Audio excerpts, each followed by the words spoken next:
Hi there everyone, my name is Ablative, popularly known as Lasco the Great, and in this video I'll be showing you how I built up my farm from something like this to something like this.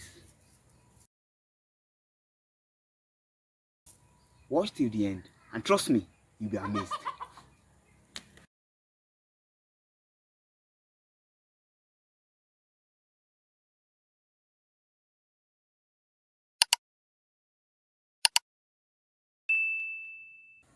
But the whole journey started when I noticed that people were stealing plantain from the plantain trees at the back of our house. All I needed was a space within our compound to plant them, because I was thinking of transplanting the babies, the suckers of the bananas inside our compound, because those ones were actually outside our compound.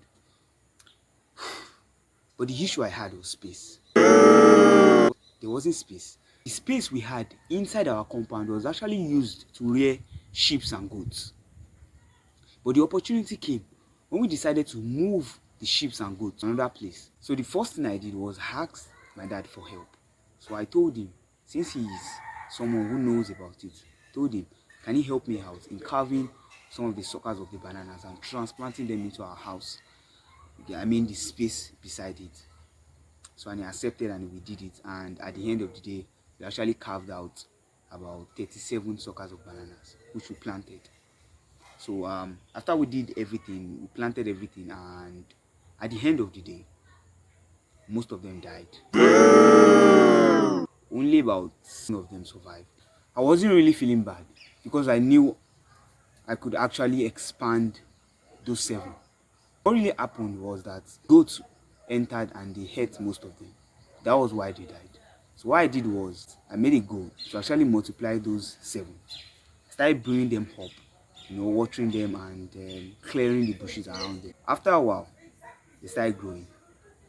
So the next issue we had was there are actually some stubborn goats that got access. I don't know where they pass, but there's a way they enter the compound. They really didn't know where they were passing. So what we did was we started using their own people to actually wet them. So that once they smell their waste on the plantain leaves, they won't actually get there.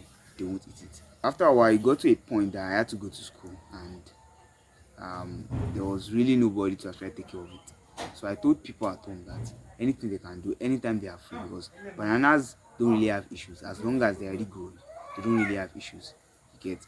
So people at home actually helped me, and when I came back, I did chunk of work on top because there was already bushes around. There was no one, thick bush around. There was no one to clear it for me, so I cleared it myself. And after that time, I started posting videos about it. I was just feeling them, but the videos actually caught attention of people. Next time I went to school, people were actually asking me, "Oh, you have this plantain, you have this plantain tree, you have this plantain tree." Just jokes. I don't really know I'm real with it. Actually, farming, I didn't just start farming maybe a few years ago.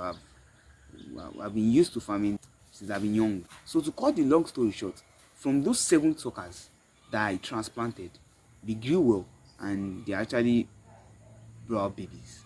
Suckers. So I transplanted those suckers also. I removed like 7 again. From those 7, I got another 7, transplanted them.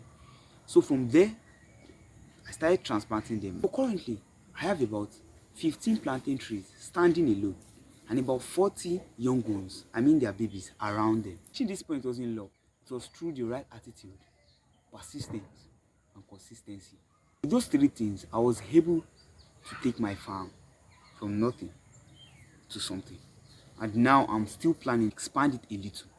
Although there is no space, but I'm trying to fill up the spaces with plantain trees.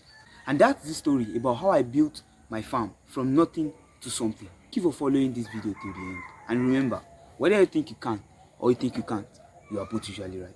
Thank you for watching, and peace.